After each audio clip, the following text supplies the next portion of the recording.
And I think what I'd like to do this morning then is turn to law, share some thoughts that I have about environmental crimes, and to think about them in a progression from war to land grabbing and then to climate change. So from where law is now to where law might go. And what I hope to do is set out some environmental crimes in war as they currently exist, and then dig a little bit deeper and ask whether we should extend criminalization in a deeper, wider, broader, thicker frame that extends to contexts outside of war. And to give it all away, so you don't have to listen anymore after the next sentence, I'm actually quite skeptical that we should extend law in that particular direction. So let me do three things in a sequential sense. First, let me talk a little bit about examples of wartime environmental damage to offer some context. Then secondly, let me outline what international law says about this particular concept. And thirdly, I'd like to offer 4 anecdotes about where to go from here, beyond war and to climate change, if we should go there, and if we do go there, how we might undertake that particular journey, how we might slip in and out of that particular dimension. So first, examples of wartime environmental damage. Well, these have been known throughout history. When the Romans sacked Carthage, the Romans salted the soil so nothing could be grown. When the Americans invaded Vietnam, they used Agent Orange to defoliate the jungle, purportedly so as to better root out the enemy. When Saddam Hussein invaded Kuwait in the 1990s, he deliberately destroyed the Kuwaiti oil fields so as to flood the Persian Gulf with oil, which led to a contamination of the water supply. Throughout history, from medieval times to now, when castles were laid siege, water supplies were polluted and food chains were blocked. German General Rendulic in Norway engaged in one of the first examples of what we would call scorched earth tactics, namely destroying civilian villages entirely, and like the Romans at Carthage, rendering the land unarable. And considerable bodies of scientific evidence and efforts were deployed so as to try to develop techniques of deliberately manipulating the environment as a method in which to engage in warfare. So there's a fairly thick factual context of practice that in turn has prompted and fueled law as a response. And I'd like to talk in the second part of my remarks about what international law actually says about the use, misuse, and destruction of the environment in times of war. Let me refer to 2 international treaties, one briefly and one at far greater length. The brief one is the 1976 Environmental Modification Convention, also known as ENMOD. And this is something I've been thinking about a fair bit lately because I'm also doing some work on Cold War international law. And in many ways, the ENMOD Convention is one of the stereotypical standout examples of what was thought at the time so as to be the power of science to change weather patterns, to awaken quiescent volcanoes, to create tsunamis, to engage in deliberate techniques that provoked earthquakes, even so far as to think of using TV towers as a way in which radio waves could be sent out and disseminated at a very high pitch so as to render animals and livestock insane so that they would not be capable of being led to the slaughterhouse or the abattoir. So all of these techniques, largely science fiction at the time, were not really felt to be all that fictional. And there was a grave concern that certain states could develop military advantage by deliberately modifying and manipulating the environment in this particular way. And the 2 superpowers, along with the non-aligned bloc at the time, in 1976, developed a treaty in this particular regard. There, the fantasy of the dystopian future of these powerful techniques and technologies actually proved to just be a fiction. We haven't developed those particular techniques. However, as I'll cycle back to later on, There's important interpretive content in the NMOD Convention that turns back into the kinds of prohibitions that may apply to conduct that we are capable of doing. And this brings me to the second treaty that I'd like to talk about. And no surprise, it's the Rome Statute. And no surprise, it brings into play, apparently, our favorite institution, the International Criminal Court. Yesterday, Barbara mentioned Article 82b4 of the Rome Statute. And indeed, that is the environmental war crimes provision. And she said it yesterday, I'll say it again, because sometimes I like to repeat things. This particular provision serves to prohibit the intentional infliction of harm that may constitute a war crime. Now, of course, there's preambular language in Article 8, which applies to all war crimes, that says in order to be a justiciable war crime, it has to occur as part of a plan or policy or as part of a larger scale systemic commission of these crimes. But the environmental war crime specifically prohibits the intentional infliction of harm to the natural environment. And what it focuses on is the infliction of widespread, long-term, serious damage to the environment for which there is no military advantage that can be assessed or conceptualized. So we can break this down into three parts. First, the mens rea element. The damage has to be intentional. It can't be reckless, careless, thoughtless, inadvertent, unknown, or negligent. It has to be intentional. You have to intentionally engage in this conduct. Then there's the actus reus. The impugned conduct has to be widespread, long-term, and it's conjunctive, and severe. And this damage has to be to the natural environment. This, of course, presents a broad array of interpretive complexities, which I'll get to in a minute. The third element is almost the defensive sorts, and that is the reality that in order to be criminalizable, the damage has to be clearly excessive in relation to the concrete and direct overall military advantage anticipated. And a proof of that could constitute an exculpatory element in any prosecution of this crime. So what do we know about widespread, long-term, and severe? Well, this language is not entirely coincidental, it's not random, and it's not serendipitous. It didn't arise by coincidence, randomness, or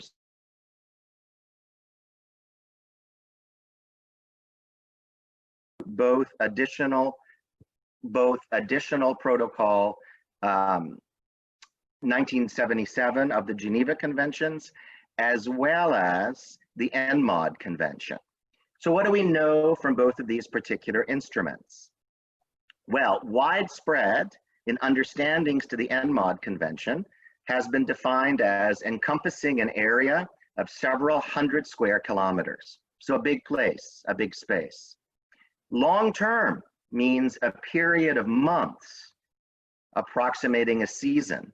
Yet under Additional Protocol 2 to the Geneva Conventions, the interpretive understandings conceptualized long-term as lasting for decades. And finally, severe. Severe or serious is understood as significant disruption to human life, natural and economic resources, or to assets. This sets a very high evidentiary bar. Earlier, it had been mentioned about the anthropocentric approach often to defending the environment. And here too, we see that, because the severity of the harm is measured in terms of the impact on human life. Assets are those held by humans economically, and so too are economic resources. The third part, the defense, proof of military advantage. The damage has to be clearly excessive in relation to demonstrable proof of the overall military advantage.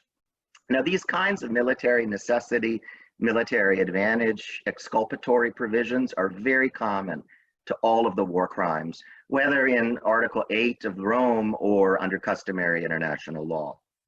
So basically, if you need to do it, it's carefully thought out, and you win, then you're off the hook. Which of course, once again, infuses a subaltern status of the war crime to the environmental protection, rendering it subjacent to what we all want in war, namely our side to win. There are two other very big limits.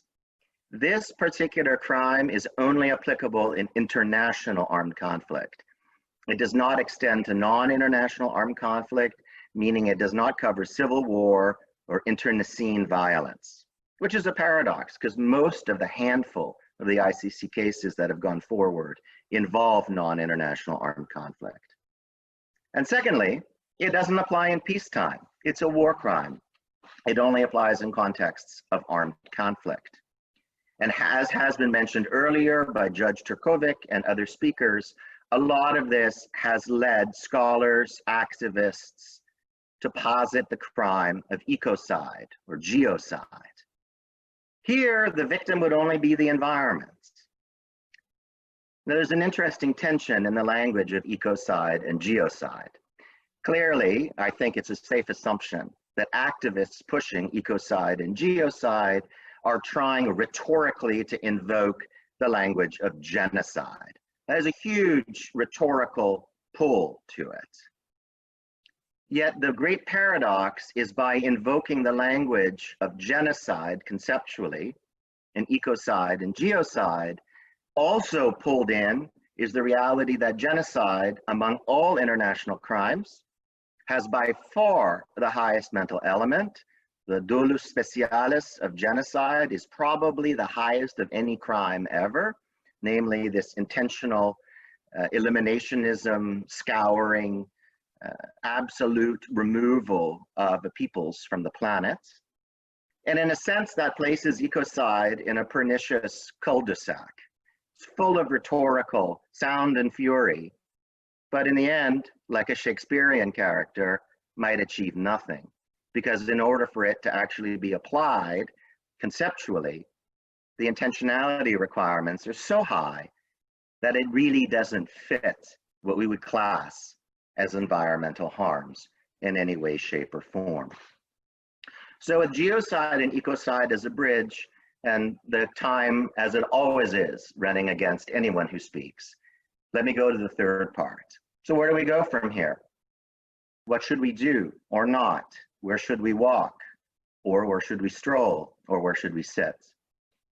I have 4 vignettes that I think I'd like to share with you that might offer a little bit of guidance. The first involves whether the ICC even can do it, even if it were able to. The second maps a little bit onto the question I raised yesterday to Barbora's presentation, namely, what really causes harm? What should worry us? What should we be concerned about? Thirdly, I've got some reflections, musings about law and life. And finally, I want to talk a little bit about neoclassical economic theory. So first, can the ICC even do it? Is the ICC the little train that could? Is it the cool little tool that can fix and repair and mend and make us all feel good? Honestly, I don't think so. I think the ICC will do no more than disappoint. First, no truly militarily powerful state is a party to the ICC and the Rome Statute, nor will one realistically ever become. Secondly, the ICC can barely manage already. It is at best languidly treading water. It's languishing. It's not perhaps as slow as other courts, but it sure isn't far behind. Third, as I mentioned before, it's just so difficult to prove environmental crimes. And I don't think that's a bad thing. I think it should be good for it to be difficult to prove a crime in court. After all, criminal law, as we all learn everywhere, criminal law 101, is that the criminal law is to be applied conservatively, cautiously, with great respect for due process, great respect for legality and legalism, and great respect for ideas of non-retroactivity. Fourth, how do we punish someone who's guilty of an environmental crime? Well, the reflex under the Rome Statute is incarceration. Sure, there are reparations proceedings as well, but those are collateral to proof of guilt. Yet, environmental harm may only be modestly addressed and not at all fixed by the incarceration of the offender. What we actually really need is remediation and prevention. It's not clear to me that the Rome Statute can provide this.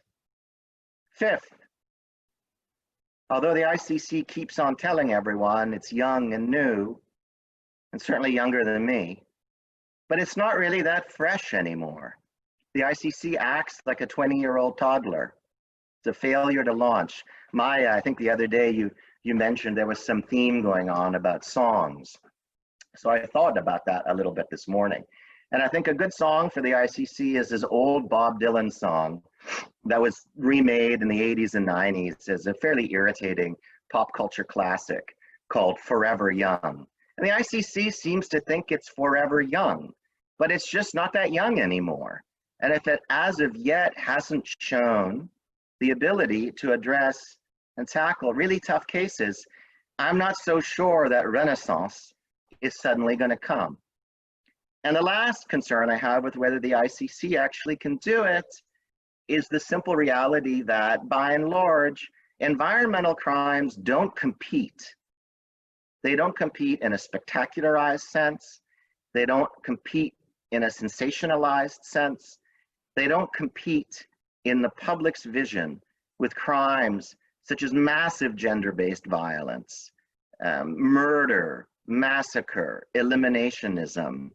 And in the pantheon of public relations of an international court, generally what the public thinks is important is what is seen as important. And in order for us to see environmental crimes as important, I think what we need to change is the underlying way in which we look at things, instead of assuming that law can always take the lead and that law can always define public morality. So that's the first observation that I have. I think we should be very cautious of the ICC in this regard.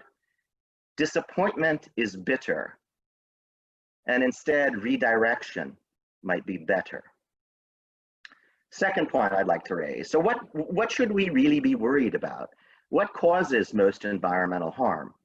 And here, let's be honest, the intentional stuff in international armed conflict, really, it's small potatoes in the overall sphere and space of environmental concerns.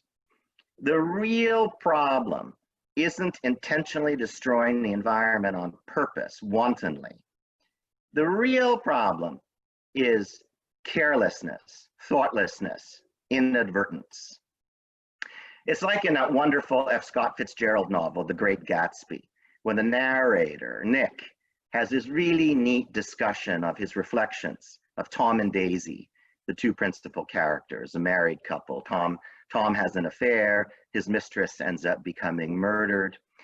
And Nick says about Tom and Daisy that the harm they cause is, quote, because they are careless people. They smash things up and they let others clean up the mess. Tom's mistress was not intentionally killed. She was struck in a car by accident. And that is kind of what happens. Of course, driver, but it was still an accident. Or Daisy was the driver. We don't know. That's one of the riddles of the novel. But that's really what's going on here. Inadvertence, carelessness, thoughtlessness. Should those be a basis for penalization? I'm not so sure. And then there's even a much bigger problem, huge in scope. And that involves harms that really ought to preoccupy us and future generations the most. Those are harms related to massive climate change effects, massive public health concerns, massive migration patterns that may be induced and produced by those. Those are the key security, stability, sovereignty, and human rights threats of the future that younger generations will need to redress in order to clean up our mess. These harms, climate change, occur through small daily acts conducted by billions of people, hourly, daily. And why do these people undertake these acts? They undertake them to improve their lives. They undertake them so as to engage in economic development, lift themselves out of poverty. They take them to feel comfortable, better. They do them to live longer. And to criminalize all those acts is a real broad brushstroke. Many of these small acts may be beautiful, understandable in their own way. In a sense, they're regular things. They're regular conduct of the human condition. They're a regular expression of wants, needs, desires, ambitions, aims. They're part of the condition of life. Yet these regular daily acts become sharply irregular when one thinks about the broader collective effect when they're all concatenated together on climate change. So in a sense, these regular acts become irregularly regular or regularly irregular when one considers the big picture of the collective effects on the environment. Yesterday, Barbara spoke that one of the difficulties of redressing metastasized atrocity through law is that atrocity is generally a deeply collective effort. James Stewart spoke yesterday. He's written a lot on over and under determination and in causally establishing a person's connection to mass violence. Well, this is tricky in crimes against humanity and genocide. Can you imagine if we begin to think of the greatest harm we might face, namely the effects of climate change? Can we criminalize all of these irregularly regular acts? Sure we can. I don't want to live in a global police state. I don't want to live in an environmental globalitarian autocracy. I don't think any of you might want that either. But that is the logical extension of the stretching out of penal law to the greatest risks we face, because those risks are not mens rea risks. Those risks are not eccentric or exceptional or aberrational. They're part of daily life. Two more on the topic of daily life. And the third I'd like to talk about is what I would simply call law and life. I'm currently with my wife and kids on sabbatical in Belfast in Northern Ireland. We've been here since the summer. And then when we packed up to move our stuff over here, I have two sons, they're 13 and 11. And when I packed up the stuff to come here, I told them, go, fill a bag with the stuff that you most like and want to bring for 6 months. And we've traveled a fair bit with them and kind of know what they like to bring. So for years, they are both obsessed with Star Wars. Star Wars this, Star Wars that. Books, stuffed animals, posters. They were really into, Luke and Leia and Han Solo and all those characters. And I noticed that this year they're getting older and they're no longer into Star Wars anymore. So none of that stuff got brought along. But I've been thinking about Star Wars for a long time as the parents of two boys.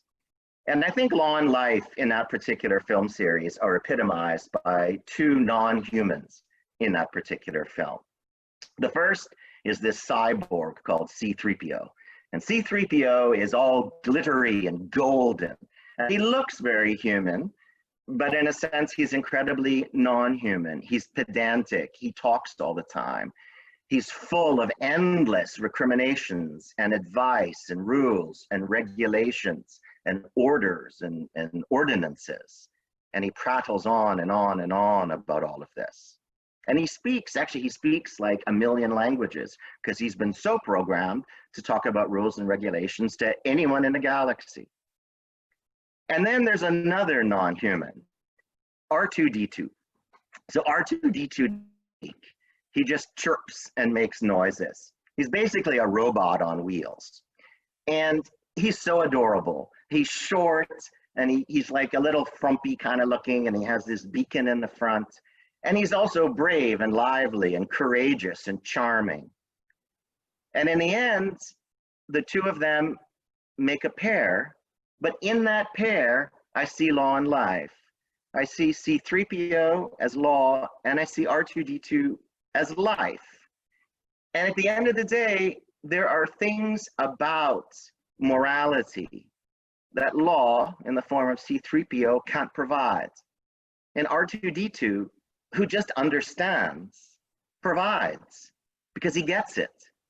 And he gets the ability to communicate what he wants in ways that render him unbelievably persuasive, charming, cute, and yet at the same time right about a lot of stuff.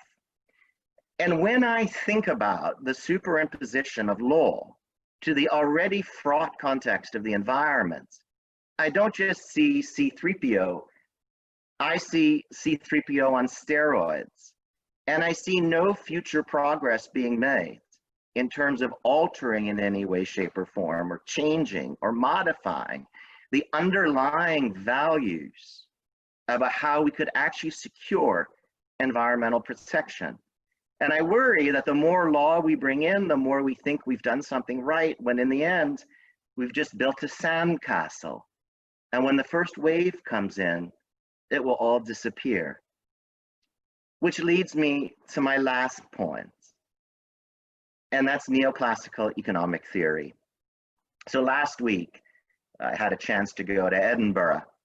And in Edinburgh, in a church, at the far end of the Royal Mile, is where one of my favorite scholars is buried, and that's Adam Smith. Adam Smith is the progenitor of modern capitalist economics. Not capitalism in the sense that we think about it now, monopoly capitalism through massive exploitative corporations, but the true sense of capitalism, a libertarian capitalism, namely lots of small businesses, lots of individual entrepreneurs that, given the freedom, together weave and weld a vibrant economic, social, and cultural narrative. I teach contract law class in Virginia, my home institution.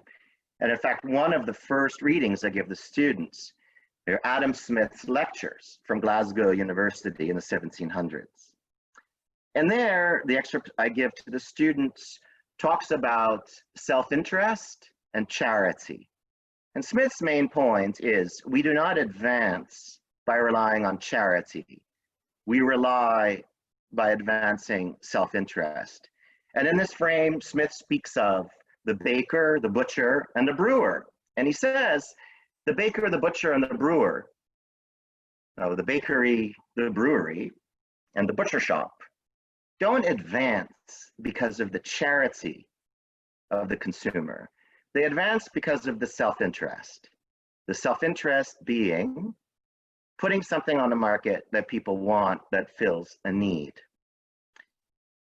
Another neoclassical economist that I find appealing is David Ricardo. And Ricardo develops the theory of comparative advantage. Namely, everyone should do what they're best at, and the market should reflect the best. So where am I going with all of this?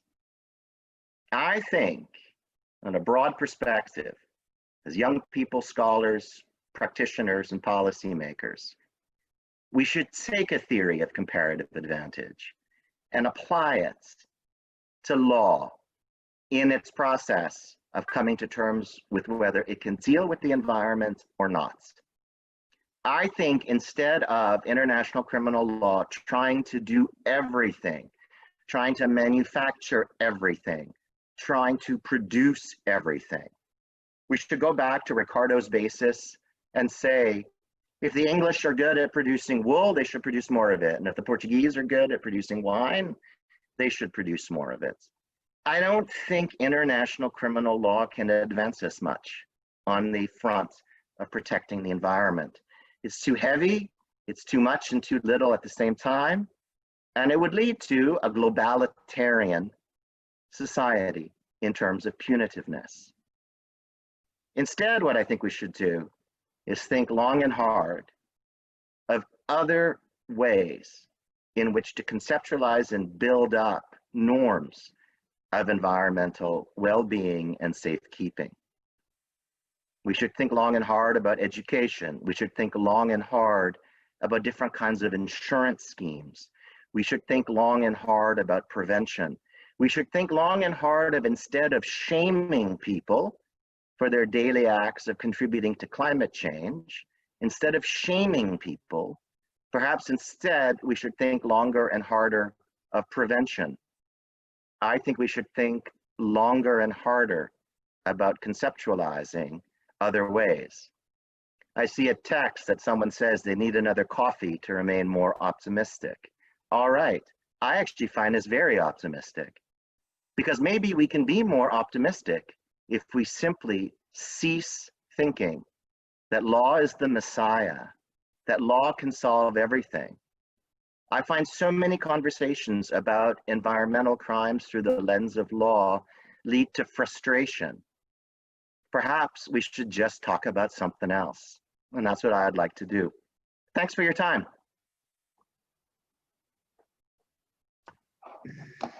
Okay, thank you very much. I think there's lots of to discuss, and when I look at the chat, we have so many questions. I think we have to try to deal a bit with it. Thank you for your skepticism, moving that to the international level, especially criminalizing it. I think we have touched many layers of that, and the questions already well take that up. I try to do it chronically, but well, I first start with Sarah because my microphone isn't working, and maybe Mark, if you can read parallel the questions, and then you can feel free to answer them as soon as you have read them. So the first one from Sarah is two questions on the environmental crimes. If a country knows about certain crime like overpolluting but does not act on it like it should, will the country be held responsible for the pollution, or the factory that had done it? Is there a way to prosecute a country for allowing that kind of behavior and for its lack of action? And then the second question, we know that the climate change is a real problem, and we do not have a lot of time on our hands to change the path Earth's going. In your opinion, what is the main problem for countries when it comes to creating and developing a legislation that will have a positive impact for the environment and Earth's preservation? So far, maybe you can grab that up a bit. Maybe also outside criminal law, because it touches a bit general international law. Well, I think in terms of building in a consensus that is the most conducive to redressing climate change, I think we have to have some very difficult and honest conversations within the realm of human rights. So, over the past 50 years, there's been a triumphant march of human rights. Rights to health, rights to development, rights to anti-poverty, rights that share with all individuals the ability to take their turn. There's a huge movement in international human rights. But if you really look at it hard, the advancements on individual human rights present one of the most serious challenges to global environmental well-being.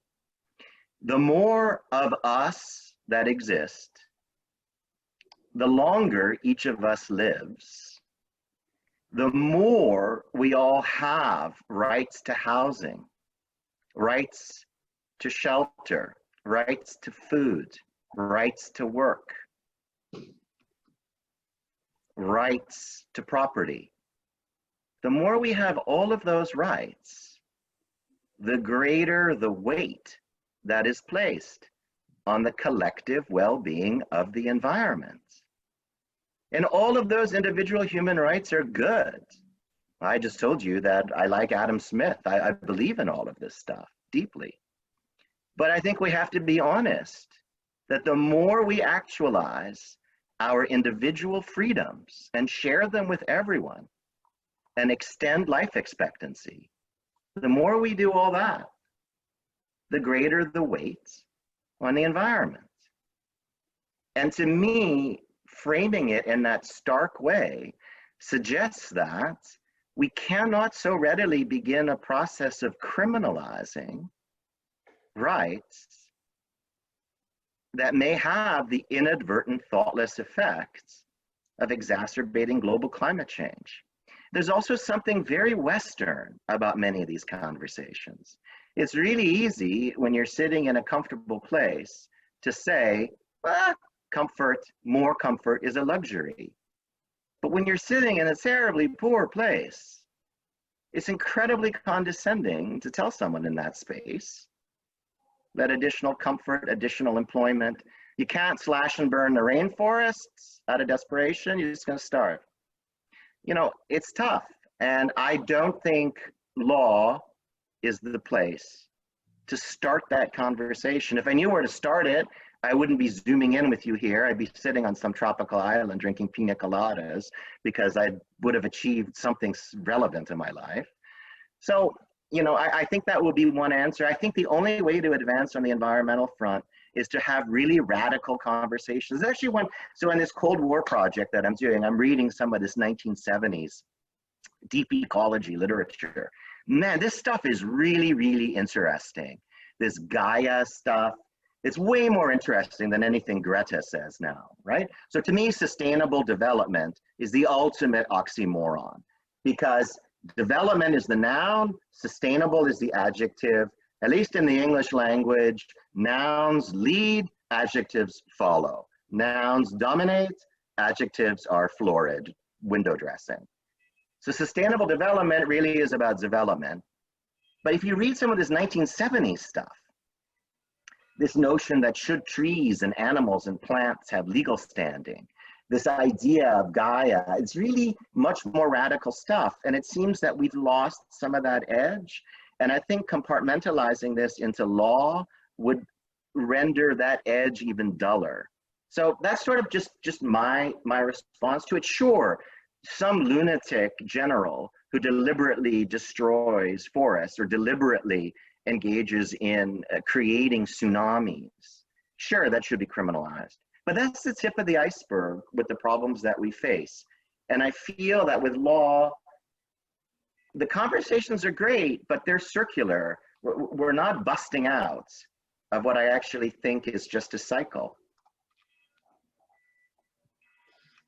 Okay, then we're moving a bit in questions that sometimes a bit overlap, so feel free to shorten your answers a bit. In your opinion, what environmental conditions influence crime the most, and how much is the environmental crime industry worth? So that's a question from Anna Maria. Quite interesting. So I think that's a fantastic question because I think it touches on another different realm that I also think is understudied. And that is the collusive contributory effect of environmental paucity and degradation on the commission of traditional international crimes like genocide and massive crimes against humanity. I here think, for example, if we had litigated more adroitly poverty, environmental scarcity, changes in global commodities markets as conditions that contribute to things like genocide, I think we would actually be in a better position to understand and appreciate the salience of environmental context to our lives. I think a lot of international criminal law is deeply rooted in ideas of discrimination, ethnic, religious, racial, national superiority, and infallibility. I think an argument is to be made that many manifestations that may take the form of ethnic, religious, racial, and national superiority are actually in many ways initially festered by much blander things like competition over land, access to resources, monoculture that depletes the arability of terrain. So I think if we focused on the prosecution of typical international crimes in a way that unpacked more of the structural reasons for them, we might have a better appreciation of the salience of the environment as a structural reason. But we don't do that. Why don't we do that? Because in making the violence all the more spectacular, in shoehorning it into categories like persecution and genocide, we have to prove the discriminatory aspect. So we focus on that to secure the convictions, and the other stuff is left to the side. So I think that's another example of slowly changing a broader cultural context instead of just immediately criminalizing when there's no basis for it in terms of public interest or appeal. Like, the world community can't even agree on these incredibly watered down climate change treaties that we've established. And it's not just the United States. I mean, I'm Canadian. You know, so Canada always talks this great talk about signing on to every international treaty on the environment, talks this great talk about how awful the United States always is. Every Canadian's favorite pastime is making fun of how bad the United States is. But if you really look at the data, the United States reduction of greenhouse gases is roughly the same as Canada's, namely hardly any. They've increased quite markedly over the past decades at the same time as these international texts and agreements and conventions have been agreed to, which leads me to believe the international treaties don't do much. Some states don't have the charm to play the game, and the United States doesn't have that charm, so it just repudiates the agreement. But the end is the same. Yes, well, that maybe brings us to the next question. What are your predictions for the environmental war crimes in the future? So that at least we tackle that topic now again. And you mentioned that much of these crimes were committed out of insatiation, so accidentally. Are there measures that will make people pay more attention to such failures that will result in a reduction in environmental war crimes? What is your impression? Yeah, so I think that's an interesting question on two levels. First, it strikes me that the practice of the International Criminal Court in recent years has actually been to focus on crimes that are kind of on the penumbra of international criminality and litigate them.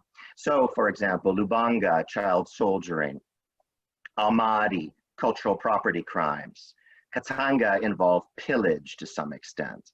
So there's a number of Bemba. We all know what happened in Bemba, but one of the big focal points there was to talk about, or at least include, sexual violence against boys and men. So I think that there's an attempt to expand the field by bringing in the stars that are the most distant in the galaxy. And Mark, frankly, prosecuting an environmental war crime would match on that particular strategy, would match to that particular way of playing the game. So I don't think it's unlikely at all. And I don't think it's a bad thing to do that. I think the broader question is, what would be the upshot and what could actually be gained from it? And here's the second question that I also think is very important. I think one of the best ways to reduce environmental war crimes is simply to develop the kinds of technologies that could permit a much more targeted destruction of the enemy. Because we all know war crimes law doesn't make killing the enemy impermissible. You just got to kill the enemy in certain ways. And I think the more technology we have, perhaps the less the environmental effects may be. But that also, to me, gives rise to another geopolitical problem. Only a handful of nations have the technology to cleanly kill. Many other nations don't have that technology. And I'm not much of a Marxist, but I think there's something interesting to be read in Marxist histories of international humanitarian and international criminal law. And Marxist theories of international humanitarian law will suggest that weapons and techniques only become banned when the powerful states don't need them anymore, which means that powerful states can ban the ability of less powerful states to challenge their particular authorities so long as they safeguard their technologies. And one concern that I would have about criminalizing environmental destruction in wartime is that it actually dissuades the sharing of technology that could help us all interface more positively with the environment.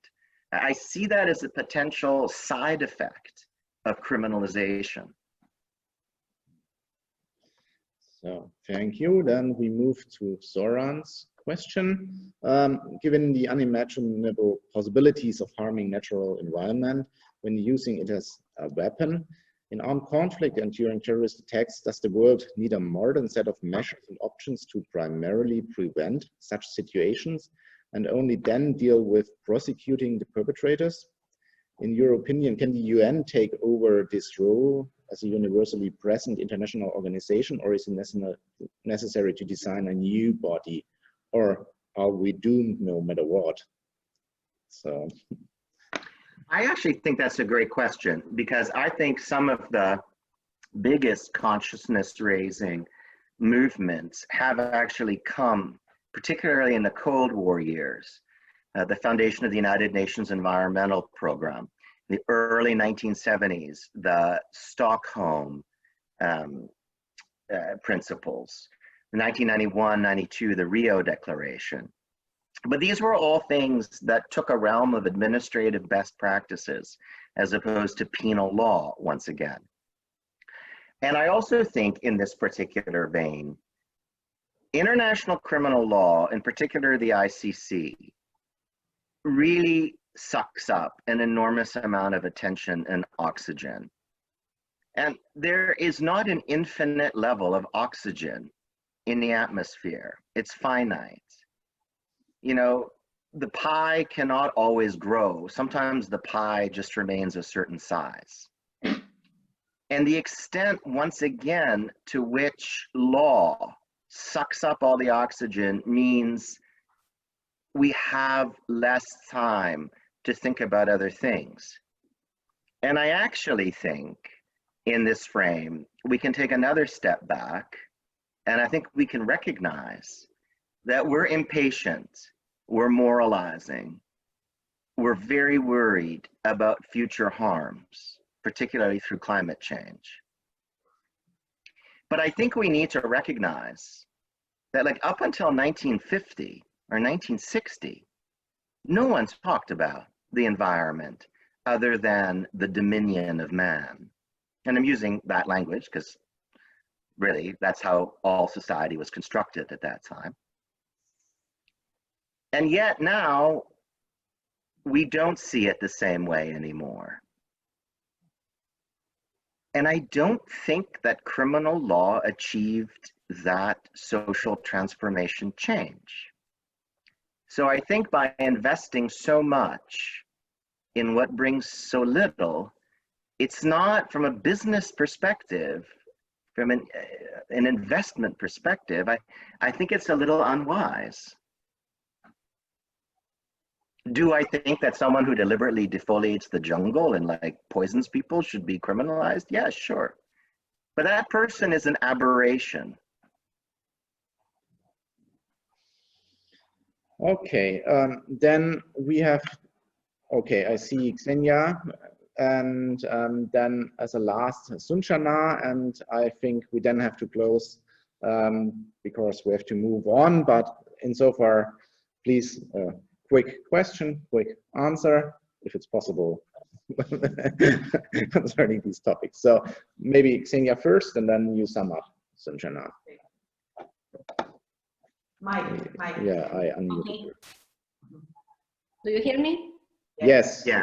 Yeah. Well, 2 points very especially interesting to me in your today's presentation, and one is the way how you have portrayed that it is actually futile to do anything because all of us are contributing incrementally to the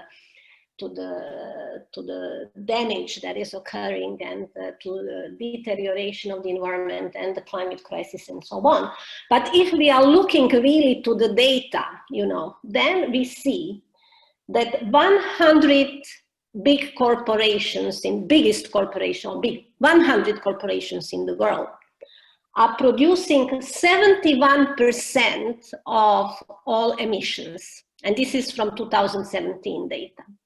Then 2/3 of population is living at less than $10 per day. 2/3 of population, and some is really living in the United States. You know that very well, no?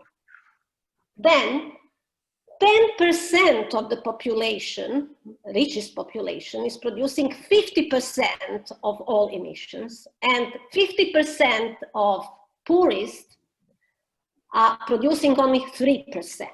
So, you know, to portray that we are contributing equally and that because of that nothing could be done, I think actually is wrong, because if 100 corporations is producing 71%, then we see what should be a target for us and then in which way we should go and how we could intervene by legal means as well, not only legal means. And of course, criminal law is ultima ratio societatis and it's at the end of everything and could not be put, but we have to keep that in mind. Of course, each of us could prevent, but the way how we can prevent and on what we should put emphasis, I think it's quite clear when we are looking at the data.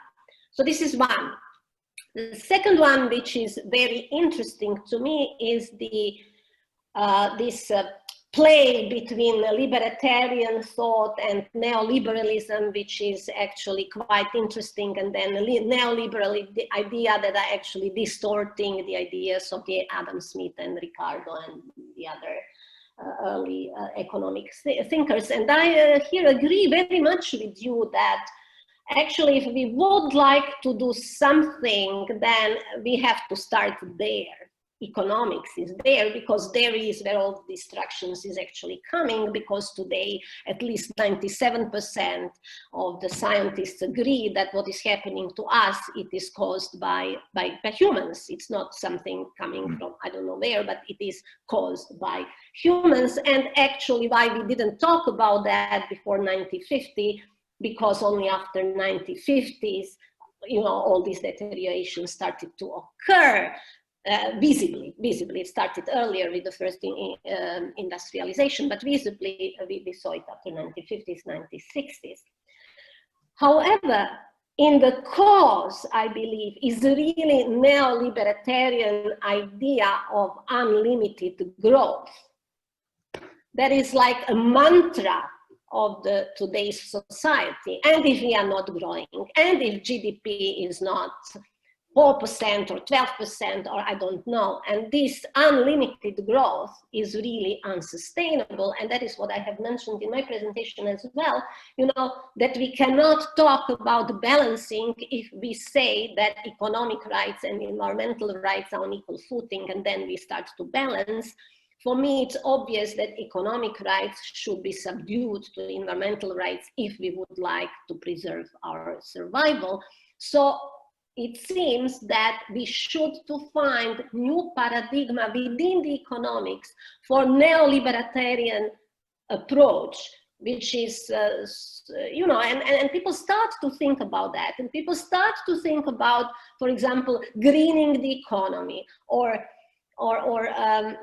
what I would say, like a new Green Deal or whatever. But all this, again, is seen, even this green economy is seen as a potential for unlimited growth. And we are living in the limited world, as you have said, in all possible respects. So, you know, if you could comment on these two, thank you. Yeah, absolutely, Judge. I mean, I think those are excellent comments. But one thing to keep it short that I would say in response is this entire conversation is happening because we're not limiting ourselves to the frame of only talking about what kind of criminal law can apply where and achieve what ends. Your conversation and my conversation are both far more radical. If a small number of monopoly capitalist corporations exercise vastly disproportionate power with impunity, to me, the way to redress that is not by criminalizing extremely destructive environmental behavior. It's by having a sustained effort to redraft the national corporate law and policy legislation of every single country in the world. Because virtually every country in the world has incorporated in its own thinking the idea of the limited liability corporation. That's not a conversation that involves mens rea, actus rea, due process, standing, or litigation. It's a very different conversation. And for a long time, I have actually suggested in conversations about corporate responsibility for international crimes that we shouldn't be talking to each other. We should be talking to the corporate lawyers. We should be talking to our colleagues in our building that teach the really boring stuff that we don't want to teach. Banking law, corporations law, all of that, mortgage law, real estate law, and so forth. So I think part of what I would hope to achieve is not claim any monopoly on what's right or wrong, but maybe suggest we should be talking about different things, because that's the only way I think forward in that particular regard. And with regards to your idea, and you're absolutely correct, of the unlimited nature of natural resources to sustain us forever, I agree with you. But that's a difficult conversation to have with the global poor, who right now, their only way out of poverty is to mimic the way Western countries extricated themselves from poverty. And that is through internalizing a lot of pressure on the global environment. Monopoly capitalism has become so totalizing that it's the only path forward at present to extricate from poverty. I don't think Article 82b4 is going to come remotely close to addressing that. I think we need something far more radical. And radicalism never starts with law. It starts with ideas.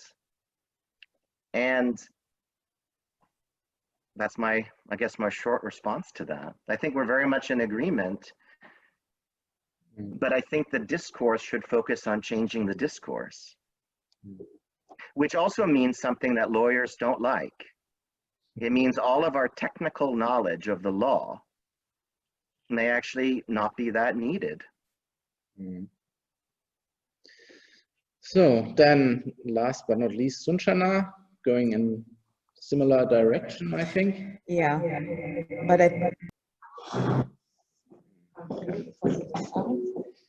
Oh,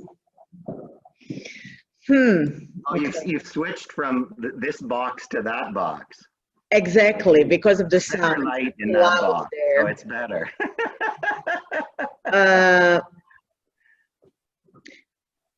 Thank you, Mark. And of course, our Professor Turkovic, judge. I liked how you said the judge. Yeah, I'm sorry, that's very North American. Is yeah, that of okay? course, I like that. It's a good thing. No, we cannot hear you. Okay, we cannot hear Professor Turkovic. Okay, but I wanted to say, I mean, I enjoyed both of your lectures, of course, but you sound very pessimistic, Mark. I don't like that. I don't like that. Obviously, I agree with you. I mean, criminal law was not able to solve many issues in the world, so I don't think that it will solve now something, but we need to adapt, and we need to adapt to understanding what criminal law in today's world is and what criminal law can address, because obviously big companies, as also Judge Turkovic mentioned, but we had the interventions from Nikola, and we heard him yesterday. Apparently, the big companies do not care so much so far about social responsibility. Okay, to some degree, they started to care more because that is more profitable as we are developing as a society.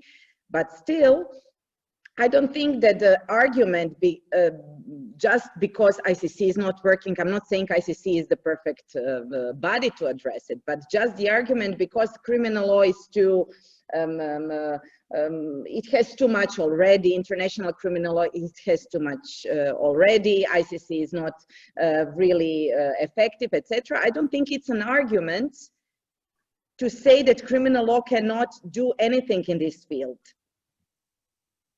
Because obviously criminal law was not enough maybe in this field, because we have so much damages and so much pollution and so much environmental, I mean, criminal law has, we have to think about new solutions, what to do. I don't think that argument, not to repeat myself, because we need to hear from Gleb, who will probably be also as pessimistic as you are, maybe not. Gleb, please help me there. But I think that crimes for future generations also need our generation to do something, not to say, okay, we failed, let new generation do something. Okay, it's a brief comment, thank you. You know, Sunjan, I'm not on your wavelength with this. I know. Wait, wait. Why is a lack of faith in law suddenly the equivalent of pessimism? If we think law is the Bible, then I guess I'm pessimistic. But the world is much more than law. So I actually think it's somewhere between realistic and optimistic, in the sense that I would be very excited. I mean, I teach international, because it's a good thing that like none of you are in my international environmental law seminar. The students have to endure it. But I mean, many students say it's been by far the most thought-provoking class they've taken. I think we have to shatter current frames and build new ones. And I think we have to thin out our addiction towards more law. And what has criminal law done for the environment anyway? I can't speak for Croatia. I can speak for Canada and the United States. The number of criminal cases that have been brought, even going back to Judge Turkovic's comment, for the most thoughtless, the most greedy, avaricious behavior by corporations, the number of criminal cases that have been brought are virtually nil. And when one happens and one is successful, all of a sudden it's like we've seen a miracle. Like we're back in the Catholicism in a sense, where, oh my God, did you see that? You know, tears, you know, came out of the stigmata in her hands. You know, that's not enough. And I don't think law can deliver. I actually think more dangerous than pessimism in law is a sense that law can save. And I think the only way maybe to frame that is to talk a little bit less about law. Unfortunately, lawyers are excellent, just excellent at monopolizing a lot of public discourse. I think it's similarly happening in the European frame that what happened in the American frame. This idea that politics can only take you so far, and the courtroom, advocacy, litigation can serve as this engine of social change.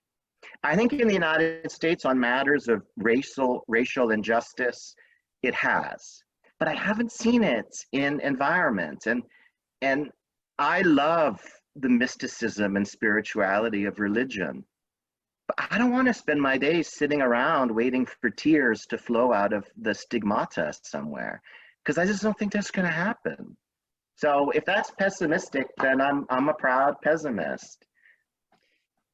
Yeah, but who do you think then should start the change, or where we should start the change, or what? Right, so I think one way to start it is for us to stop talking only to each other. And I think one way to start it is for us to talk, hopefully not like this, because really I don't like this at all. I'll do it, but I don't like it. I mean, Zoom. Hopefully for us to start talking with radical ecologists and economists and sociologists and people whose ologies and isms are different than ours, who don't have our DNA. Everyone who studies law has certain things in common in their DNA. We all believe in universal principles, a quest for universalism. We all believe that morality can be codified. And we all believe that breaches of codified morality should have consequence. Now, other isms and ologies, they don't have that DNA. They have different DNAs. And maybe that could be a very small starting point.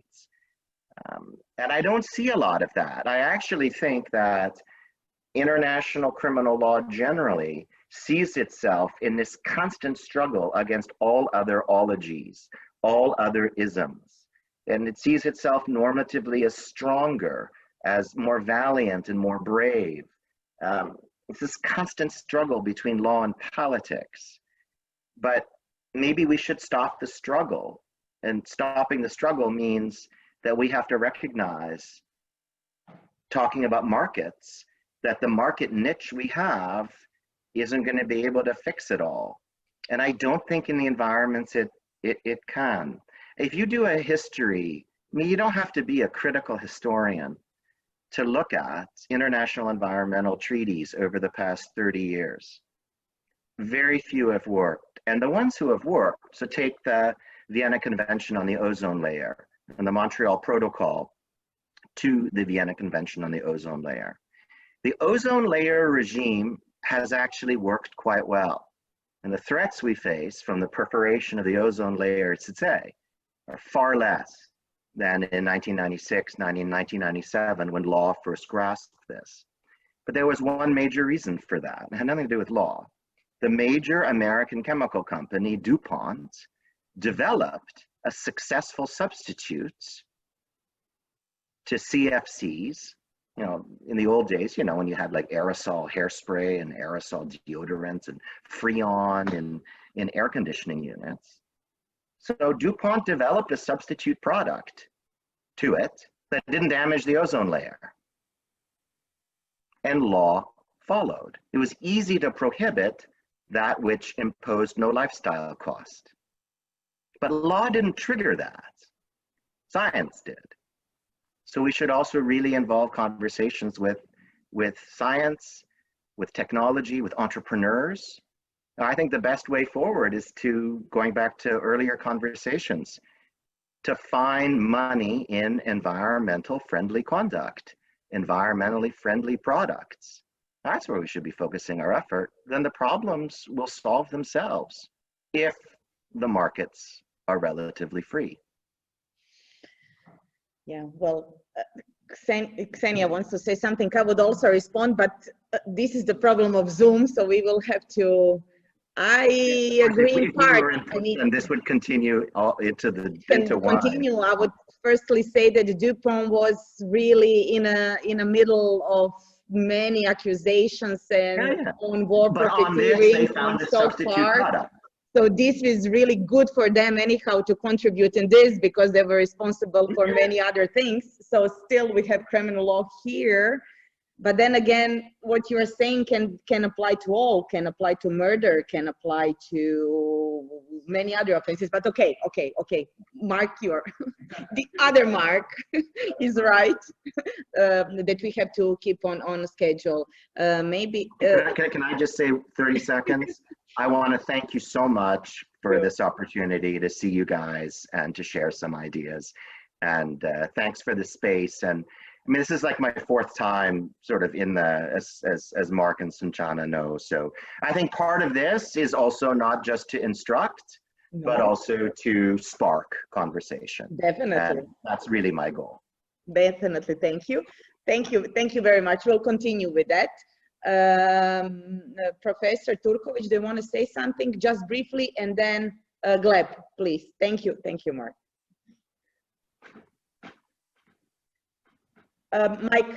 Mike. Professor Mike. We cannot hear you. I don't know how. Unmute. I'm unmute. Yeah, unmute. Now you are unmute. Okay. So, yeah. you know, that vision of delivering justice by relying only on the law is actually very wrong, because I can confirm when judges are deliberating, they're taking the law into consideration, but they're taking so much more. And lots of politics is in the game, because you want to have the judgments that could be implemented, and then you are taking all these expert views and this and that. So all this is in law, is not something that is living by itself outside of everything else, but certainly it should be more of that in it. And I think, as I have said, that this economic and scientific discussion is extremely, extremely important. And then one additional thing, when you said what we need to raise people from poverty, this is one thing, but that doesn't mean that we have to use and abuse commodities at the level we do in the developed world. And this is the biggest problem. So I would end like that.